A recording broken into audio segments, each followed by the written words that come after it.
Class 10 के पिछले video में हम लोगों ने पढ़ा था pair of linear equations in two variables और उसमें हम लोग पढ़े थे ग्राफिकल मेथड। और उसमें बताया गया था कि अगर कोई लीनियर इक्वेशन इस रूप में हो X Y A plus Y Y B is equal to 1, तो ग्राफ जो है एक्स एक्सिस को ए पर कट करेगा और वाई एक्सिस को बी पर कट करेगा। फिर हम लोग पढ़े थे एरिया फाइंड करने के लिए एक्स एक्सिस और दोनों लाइन के बीच में बाउंडेड रीजन का, या वाई एक्सिस और दोनों लाइन के बीच में बाउंडेड रीजन का।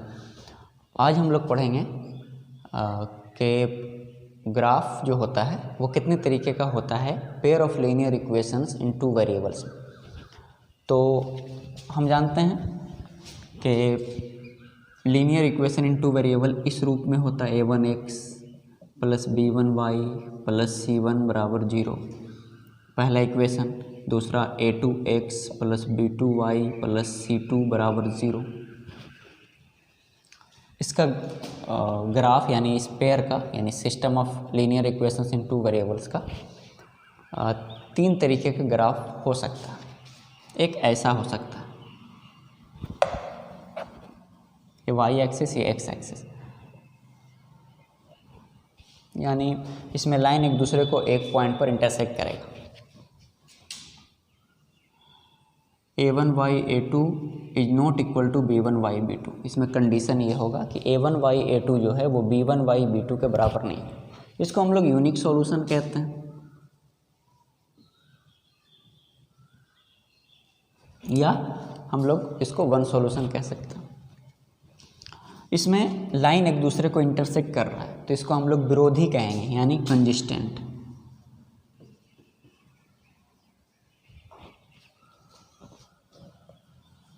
दूसरा कि पहले इक्वेशन का ग्राफ, पहले लीनियर इक्वेशन का ग्राफ और दूसरे लीनियर इक्वेशन का ग्राफ, यानी पहले इक्वेशन का जो स्ट्रेट लाइन होगा और दूसरे इक्वेशन का जो स्ट्रेट लाइन होगा वो दोनों कोइंसाइड होगा। तो इसका कंडीशन क्या होगा, a1y a2 is equal to b1y b2 and b1y b2 is equal to c1y c2, यानी तीनों बराबर होगा। पहला लाइन पर दूसरा लाइन कोइंसाइड है तो इसका मतलब many solutions, infinitely many solutions. और क्योंकि एक लाइन दूसरे पर ओवरलैप है, यानी पहले लाइन का बहुत सा point, we know that line is the set of points, तो पहले लाइन का सेट ऑफ पॉइंट्स दूसरे लाइन के सेट ऑफ पॉइंट्स के साथ कोइंसिडेंट होगा, यानी बहुत सा सॉल्यूशन होगा। तो इसको हम लोग कंसिस्टेंट कहेंगे, यानी इसको भी विरोधी कहा जाए। तीसरा, पहले लीनियर इक्वेशन का स्ट्रेट लाइन और दूसरे लीनियर इक्वेशन का स्ट्रेट लाइन जो होगा यानी ग्राफ होगा वो एक दूसरे के पैरेलल। हम जानते हैं कि लीनियर इक्वेशन का जो ग्राफ होता है वो स्ट्रेट लाइन होता है। तो ये लीनियर इक्वेशन है, तो हम कोई भी लीनियर इक्वेशन का अगर ग्राफ ड्रा करें तो वो स्ट्रेट लाइन होगा। तो पहले लीनियर इक्वेशन का जो ग्राफ यानी स्ट्रेट लाइन, दूसरे इक्वेशन का जो स्ट्रेट लाइन है वो दोनों के एक दूसरे के पैरेलल हो। तो इस सिचुएशन में पहले का कोई भी पॉइंट दूसरे लाइन के कोई भी पॉइंट के साथ नहीं मिला तो इसको हम लोग कहेंगे नो सॉल्यूशन,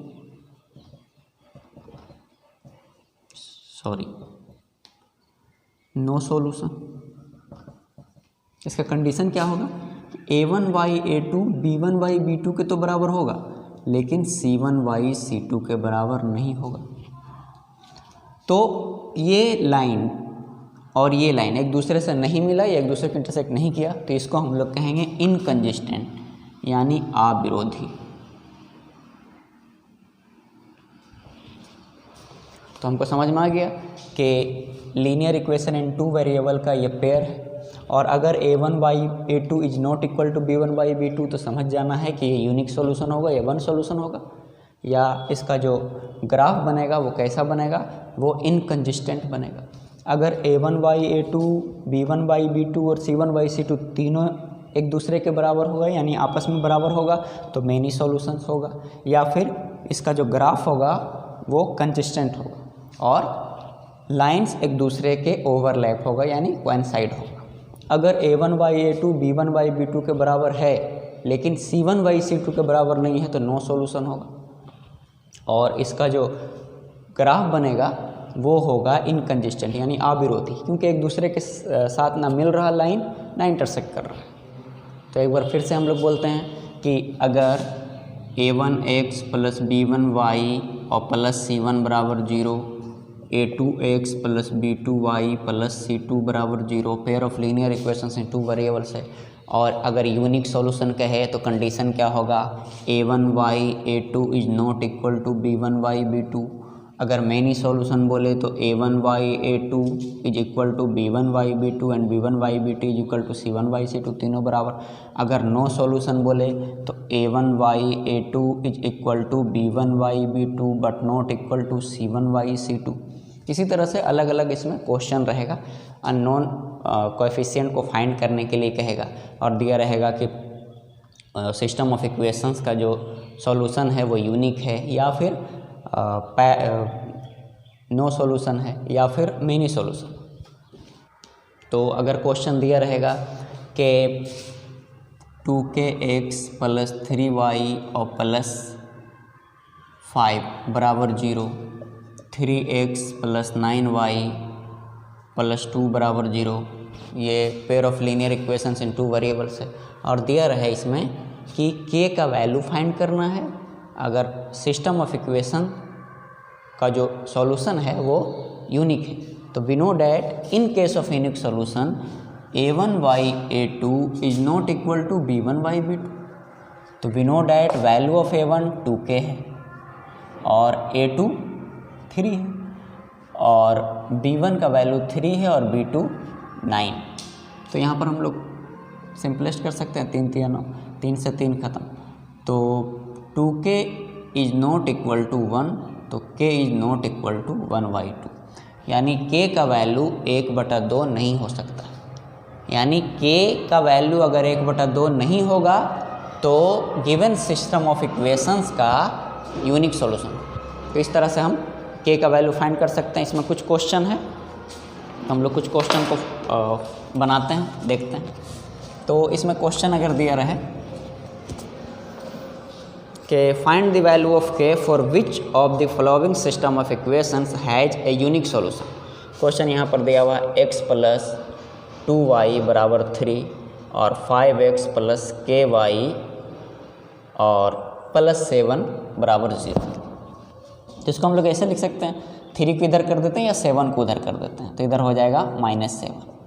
तो इसमें k का वैल्यू निकालना है जबकि given pair of equations has unique solution. तो वी नो डैट लिख देना है, we know that in case of unique solution, in case of unique solution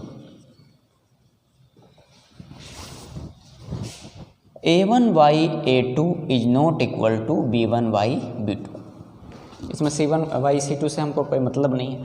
तो a1 का वैल्यू जो है वो 1, यहाँ पर कोएफिशिएंट ऑफ एक्सक्लूशन नहीं तो 1, और a2 जो है वो 5 और b1 का वैल्यू 2 और b2 का वैल्यू जो है वो k। तो क्रॉस मल्टीप्लाई करेंगे तो k is not equal to 5 2s are 10। तो k का वैल्यू 10 अगर नहीं होगा तो गिवन पेयर ऑफ इक्वेशंस का जो सॉल्यूशन होगा वो यूनिक होगा। इस तरह से अगर क्वेश्चन यहाँ पर दिया रहे 8x प्लस 5y बराबर 9, kx प्लस 10y और बराबर 18, इसमें k का वैल्यू निकालना है जबकि गिवन पेयर ऑफ इक्वेशंस का यूनिक सॉल्यूशन होगा। तो we know that in case of unique solution a1y a2 is not equal to b1y b2। तो a1 का वैल्यू 8, a2 का value k is not equal to b1 का value 5, ये 10, तो 5 दूना 10, तो k का वैल्यू 16 नहीं होगा। अगर k का वैल्यू 16 नहीं होगा तो गिवन सिस्टम ऑफ इक्वेशंस का जो सॉल्यूशन होगा वो यूनिक होगा। यानी k का कोई भी वैल्यू हो सकता है, कोई भी रियल नंबर हो सकता है अदर देन 16। तो कुछ क्वेश्चन दिया जा रहा है, आप बनाइएगा। क्वेश्चन है कि find the value of k for which the following system of equations has a unique solution. तो पहला क्वेश्चन यहाँ पर है 5x प्लस 3y बराबर 11 और kx minus 2y is equal to 13। दूसरा है 2kx माइनस 2y बराबर 17, 3x plus 7y is equal to 8। और तीसरा क्वेश्चन है 6x प्लस ky बराबर 9 और 5x minus 3y is equal to 11। तो आसानी से बन जाएगा। इन सब सिस्टम ऑफ इक्वेशंस का यूनिक सॉल्यूशन, यानी जो सॉल्यूशन होगा वो यूनिक होगा। तो हम k का वैल्यू फाइंड कर सकते हैं। अब हम जानते हैं कि in case of unique solution a1/a2 is not equal to b1/b2। अब हम लोग मेनी सॉल्यूशन के लिए k का वैल्यू फाइंड करते हैं।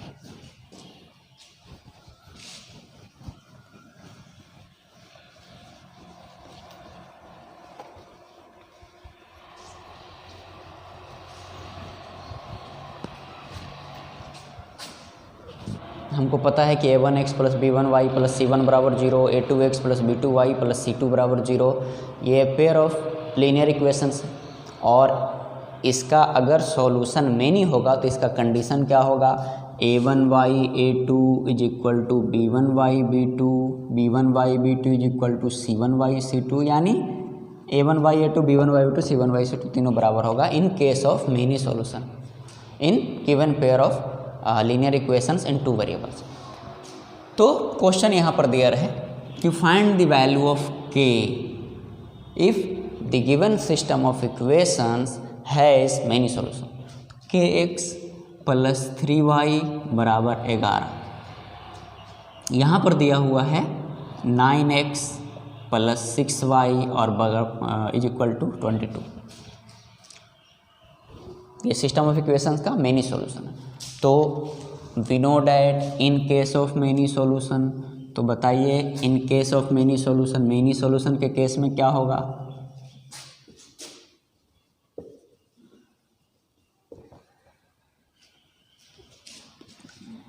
a1/a2 is equal to b1/b2 and b1/b2 is equal to c1/c2।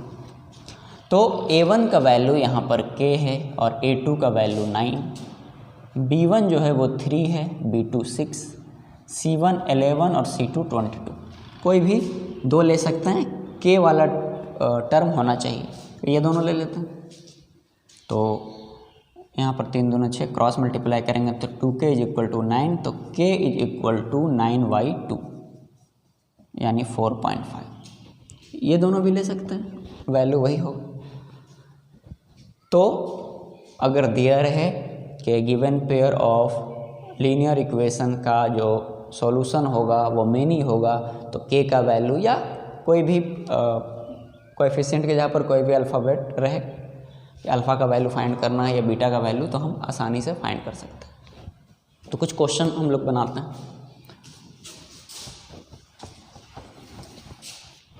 तो क्वेश्चन है कि find the value of k for which each of the following system of equations have infinitely many solution. तो many solution के लिए जैसे यहाँ पर दिया हुआ है 2x प्लस 3y माइनस 5 बराबर 0, 6x प्लस ky और माइनस 15 इज इक्वल टू 0। ध्यान रहे कि दोनों यानी c1 और c2 दोनों इधर होना चाहिए या c1/c2 दोनों उधर होना चाहिए। ऐसा नहीं कि एक c1 इधर हो और दूसरे इक्वेशन में c2 उधर हो, दोनों एक तरफ होना चाहिए, इधर या उधर। तो in case of many solution a1/a2 is equal to b1/b2 is equal to c1/c2। तो a1 का वैल्यू 2 है और a2 का 6, b1 का 3 और b2 का k, और c1 -5 और c2 -15। कोई भी दो ले लेते हैं, यही दोनों ले लेते हैं। 2 3 आर 6, तो k इज इक्वल टू 9, या ये दोनों ले सकते हैं, बात वही होगा, k का वैल्यू 9। तो k का वैल्यू अगर 9 होगा तो given pair of linear equations in 2 variables का जो कंडीशन होगा वो a1/a2 is equal to b1/b2 is equal to c1/c2, यानी given pair of linear equation का जो सॉल्यूशन होगा वो इन्फिनिटली मेनी सॉल्यूशन। तो क्वेश्चन दिया जा रहा है, आप लोग बनाइए। क्वेश्चन है कि फाइंड द वैल्यू ऑफ के for which each of the following system of equations have infinitely many solution. पहला क्वेश्चन 3x + 2y = 9, इधर दिया रहे kx + 6y = 27। दूसरा क्वेश्चन है 8x + 5y = 9, kx + 10y = 18। तीसरा दिया हुआ है 2x + 3y = 2, k + 2 × x, 2k + 1 × y और बराबर 2 × k - 1। चौथा क्वेश्चन है 2x + 3y = k और k - 1 × x plus k + 2 × y और बराबर 3k। तो आसानी से बन जाना चाहिए। मैनी सॉल्यूशन के केस में a1y a2 b1y b2 और c1y c2 तीनों आपस में बराबर होते हैं। अब हम लोग पढ़ते हैं कि k का वैल्यू फाइंड करिए। जबकि दिए हुए लीनियर इक्वेशंस इन 2 वेरिएबल्स का सॉल्यूशन जो होगा वो नो सॉल्यूशन होगा, यानी उसका कोई सॉल्यूशन नहीं होगा। तो हम जानते हैं in case of no solution a1y a2 = b1y b2 but not equal to c1y c2। तो यहाँ पर क्वेश्चन दिया रहे कि find the value of k if the given pair of linear equations in 2 variables has no solution. Question यहाँ पर है 2x + ky = 9, यहाँ पर 6x और + 10y = 7। We know that in case of no solution, हाँ बोलिए, in case of no solution a1y a2 बराबर होगा b1y b2 के, लेकिन c1y c2 के बराबर नहीं होगा। तो a1 का वैल्यू 2 है, a2 का वैल्यू 6, b1 का वैल्यू k और b2 का 10, c1 का वैल्यू 9 और c2 का 7। तो इससे हमको मतलब नहीं है, ये दोनों से मतलब। तो k का वैल्यू यहाँ पर 3k = 10, तो k बराबर हो जाएगा 10/3।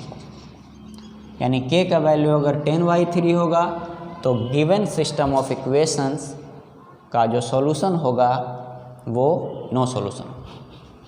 तो इस तरह से हम कुछ क्वेश्चन को बनाते हैं।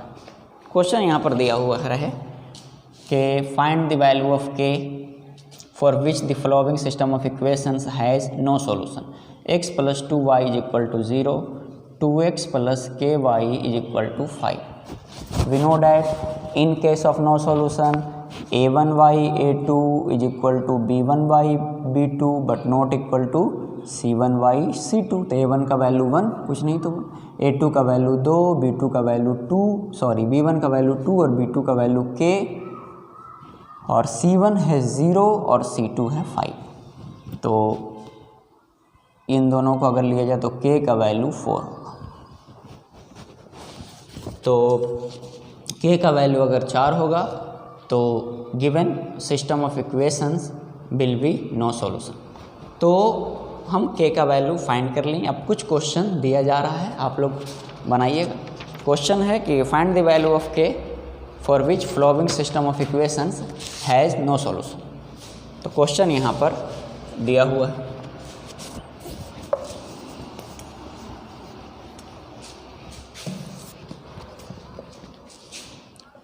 पहला 3x - 4y + 7 = 0, kx + 3y - 5 = 0। दूसरा 2x - ky + 3 = 0, 3x + 2y - 1 = 0। तीसरा 2x + ky = 11, 5x - 7y = 5। तो क्वेश्चन आसानी से बन जाना चाहिए। हमको पता है कि नो सॉल्यूशन के केस में a1y a2 b1y b2 के तो बराबर होता है, लेकिन c1y c2 के बराबर नहीं होता है। तो एक बार फिर से हम लोग साथ में बोलते हैं कि a1x plus b1y plus c1 is equal to 0, a2x plus b2y plus c2 बराबर 0। ये pair of linear equations in two variables है। इसमें अगर a1y a2 is not equal to b1y b2 होगा तो वन सॉल्यूशन होगा। अगर a1y a2 b1y b2 और c1y c2 तीनों बराबर होगा तो मेनी सॉल्यूशन होगा। और a1y a2 is equal to b1y b2 but not equal to c1y c2 होगा तो नो सॉल्यूशन होगा। तो इससे रिलेटेड कोई भी क्वेश्चन अगर दिया रहे तो हम आसानी से कोएफिशिएंट को फाइंड कर सकते हैं। तो हम लोगों ने pair of linear equations in two variables में ग्राफिकल मेथड पढ़ लिया। अब हम लोग पढ़ेंगे क्रैमर्स रूल।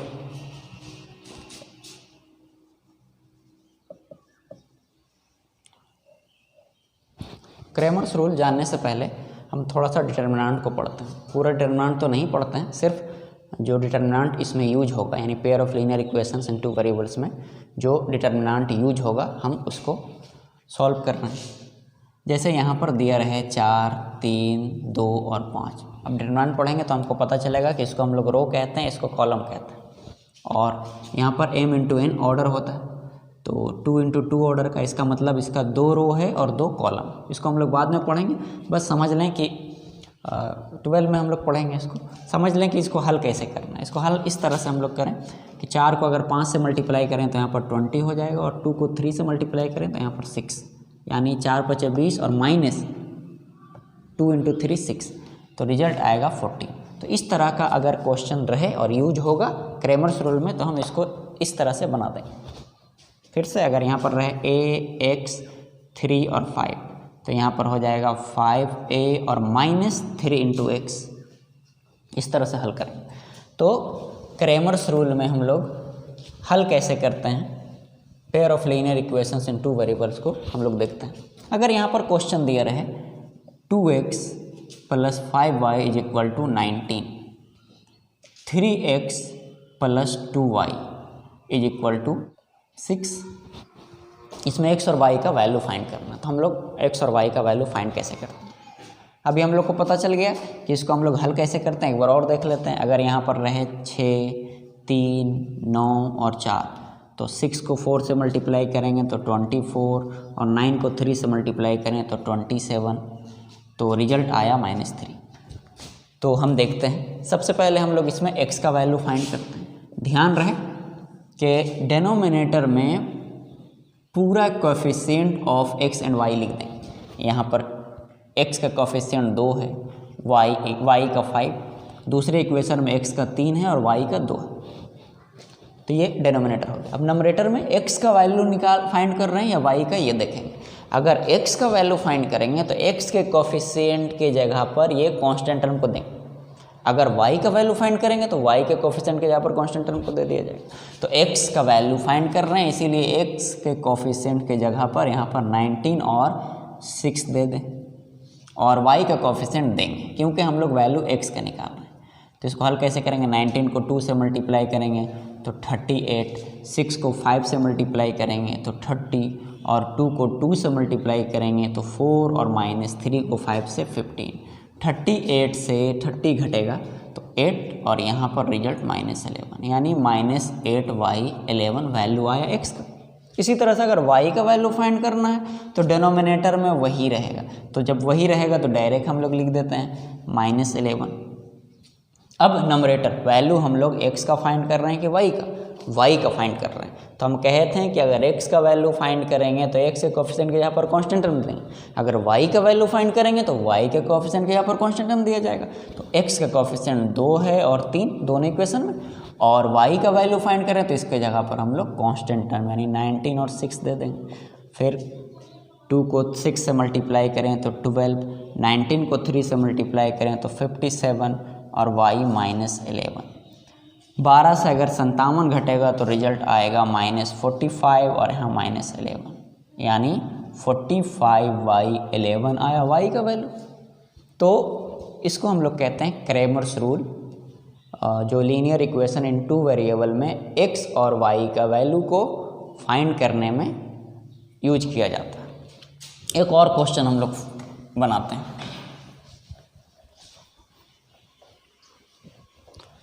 अगर यहाँ पर क्वेश्चन रहे 2x और प्लस 3y बराबर 7, यहाँ पर दिया रहे 5x और plus 4y is equal to 14। X और y का वैल्यू फाइंड करना है क्रेमर्स रूल से। तो फाइंड करते हैं। हमको पता है x का वैल्यू फाइंड करें या y का, डिनोमिनेटर सेम होगा। क्या होगा? कोएफिशिएंट्स होगा इसका। तो यहाँ पर 2 हो जाएगा, फिर यहाँ पर 3 और 5 और 4। अब न्यूमरेटर हम वैल्यू फाइंड कर रहे हैं x का। तो अगर x का वैल्यू फाइंड करेंगे तो x के कोएफिशिएंट के जगह पर हम लोग कांस्टेंट टर्म देंगे, तो 7 और यहाँ पर 14 हो जाएगा। अब y का वैल्यू, y का कोएफिशिएंट तो देंगे क्योंकि हम लोग x का वैल्यू फाइंड कर रहे हैं, तो 3 और 4 हो जाएगा। 7 को 4 से मल्टीप्लाई करेंगे तो 28 और 14 को 3 से मल्टीप्लाई करें तो 42। 2 को 4 से मल्टीप्लाई करें तो 8 और 5 को 3 से 15। तो 28 से 42 घटेगा तो रिजल्ट आ जाएगा -14 और 8 से 15 घटेगा तो -7। तो रिजल्ट आया 2, यानी x का वैल्यू 2 आया। अब y का वैल्यू फाइंड करना है, तो इसी तरीके से डिनोमिनेटर सेम, तो डिनोमिनेटर आया था -7, तो डायरेक्ट -7 ये हम फिर से उतार के हल कर सकते हैं। अब वैल्यू y का निकाल रहे हैं तो x का कोएफिशिएंट देंगे 2 और 5, और y का वैल्यू फाइंड कर रहे हैं तो y के कोएफिशिएंट के जगह पर हम लोग कांस्टेंट टर्म दे देंगे 7 और 14। तो इस तरह से हम लोग 14 को 2 से मल्टीप्लाई करें तो 28, 7 को 5 से मल्टीप्लाई करें तो 35 और यहाँ पर -7। तो रिजल्ट आया -7y -7 यानी 1। तो इस तरह से हम x और y का वैल्यू फाइंड कर सकते हैं क्रेमर्स रूल का यूज करके। तो कुछ क्वेश्चन दिया जा रहा है, आप लोग बनाइएगा क्रेमर्स रूल का यूज करके। क्वेश्चन है कि find the value of x and y from the given system of equations by using Cramer's rule. तो पहला question 3x plus 2y is equal to 7, 5x plus 3y is equal to 8। अगला है 5x minus 3y बराबर 9 और 6x plus 2y बराबर 1। ध्यान रहे कि y का कोएफिशिएंट के यहाँ पर -3 देंगे क्योंकि ये माइनस में है। तीसरा क्वेश्चन है 6x प्लस 2y माइनस 3 बराबर 0, 5x प्लस 3y बराबर 7। ध्यान रहे कि कांस्टेंट टर्म यानी C1 और C2 बराबर के उस तरफ होना चाहिए। तो -3 है तो उधर +3 हो जाएगा। तो इस तरह से हम क्रेमर्स रूल का यूज करके x और y का वैल्यू फाइंड कर सकते हैं।